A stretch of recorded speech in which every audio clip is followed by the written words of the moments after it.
নমস্কার বন্ধুরা, সবাই কেমন আছেন? আশা করি সবাই খুব ভালো আছেন। তৃপ্তি রান্নাঘরে সবাইকে আমন্ত্রণ জানাই। আজ আমি দারুণ লোভনীয় টেস্টি চাউমিনের রেসিপি নিয়ে চলে এলাম। তো ঘরে থাকা সবজি, চিকেন ও ডিম দিয়ে আমি এই চাউমিনটা বানিয়েছি। লাইক দিয়ে পুরো চাউমিনের রেসিপিটা দেখার অনুরোধ রইল বন্ধুদের। একটা পাত্রে আমি গরম জল বসিয়েছি। 1 চামচ লবণ ও 1 চামচ সাদা তেল দিয়ে আমি চাউমিনটা দিয়ে 1 মিনিট রেখে কিন্তু তুলে নেব।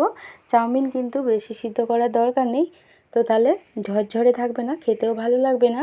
তারপরে জলটা ঝরিয়ে ঠান্ডা জলে সুন্দরভাবে চাউমিনটা ধুয়ে নেব। আর এই ঠান্ডা জলে ধোয়ার জন্য কিন্তু চাউমিনটা খুব সুন্দর ঝরঝরে থাকে। তো কড়ার মধ্যে আমি তেল দিয়ে দিলাম অল্প। এখানে 2টো ডিম ভেঙে অল্প লবণ দিয়ে ডিমটা ঝুরো ঝুরো করে আমি ভেজে নেব। তো বেশি কিন্তু কড়া করে ডিমটা ভাজার দরকার নেই, হালকা আমি ভেজে ডিমটা তুলে নেব। তো মিডিয়াম আছে আমি সুন্দর করে ঝুরঝুরে করে ডিমটা ভেজে নিয়েছি। তো দেখো ডিম কিন্তু আমার হয়ে গেছে, আমি তুলে নেব। তো কড়ার মধ্যে আবার আমি তেল দিয়ে দেবো। তো এখানে আমি কিছু সবজি হালকা ভেজে নেব।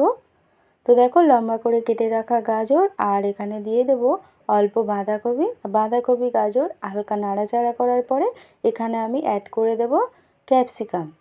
তো তোমরা চাইলে কিন্তু এখানে বিনসও দিতে পারো, বিনস দিলেও খেতে ভালো লাগে। তো ক্যাপসিকাম, গাজর ও বাঁধাকপি হালকা আমি ভেজে নেব, তারপরে কিন্তু আমি তুলে নেব। এখানে কিন্তু আমি এখন লবণটা দেব না, পরে কিন্তু আবার ভাজার সময় আমি লবণটা দিয়ে দেব। তো চাউমিনের মধ্যে এখন আমি 4 থেকে 5 চামচ তেলটা এখন সাদা তেল সুন্দর করে মাখিয়ে নিলাম। তো এখন চাউমিনটা বানানোর জন্য আবার আমি তেল দিয়ে দিলাম, আর দিয়ে দিলাম কেটে রাখা 2টো পেঁয়াজ। তো পেঁয়াজটা হালকা আমি ভেজে তারপর এখানে অ্যাড করে দেব 2টো ঝিরিঝিরি করে কেটে রাখা রসুন। যেহেতু এখানে আমি চিকেন দেব তার জন্য কিন্তু রসুন ও আদা অল্প এখানে দিয়েছি। একটু নাড়াচাড়া করার পরে এখানে আমি সলিড চিকেন ছোট ছোট করে কেটে রাখা দিয়ে দিলাম। আর এই চিকেনটা দেওয়ার আগে কিন্তু আমি 10 মিনিট আগে আমি ভিনিগার মাখিয়ে রেখেছিলাম 1/2 চামচ মতো, যাতে সুন্দরভাবে তাড়াতাড়ি সিদ্ধ হয়ে যায়। তারপরে এখানে 5টা আমি কাঁচা লঙ্কাও দিয়ে দিলাম। তো ঝালটা যে যেমন খাবে সেরকম বুঝেই কিন্তু তোমরা ঝালটা দেবে। পরে কিন্তু আমি গোলমরিচের গুঁড়োও দিয়ে দেবো।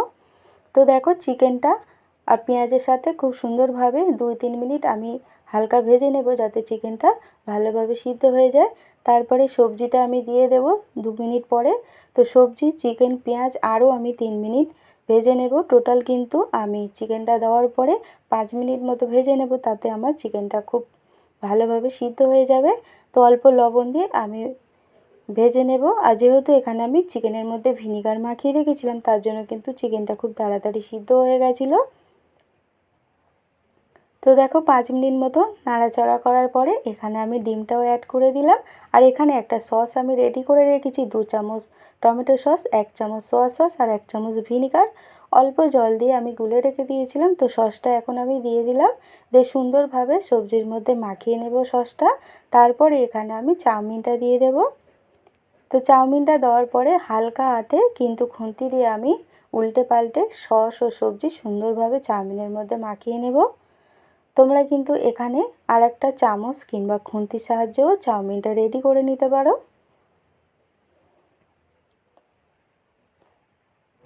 আর এই চাউমিনটা বড় তাওয়া হলে বেশি সুন্দর হয় বন্ধুরা, যেহেতু জায়গাটা অনেকটা থাকে আর চাউমিনটা ভালোভাবে রেডি করা যায়। তো দেখো আমি কিন্তু কড়ার মধ্যে বানাচ্ছি। তো হালকা হাতে আমি উল্টে পাল্টে দিচ্ছি যাতে চাউমিনগুলো ভেঙে না যায়, ভেঙে গেলে দেখতে ভালো লাগবে না।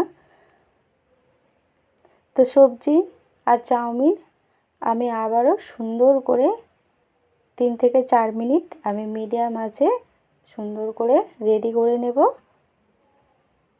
এখানে আমি 1/2 চামচ লবণ আর অল্প এখানে চিনি দিলাম। চিনিটা কিন্তু চাইলে তোমরা নাও দিতে পারো।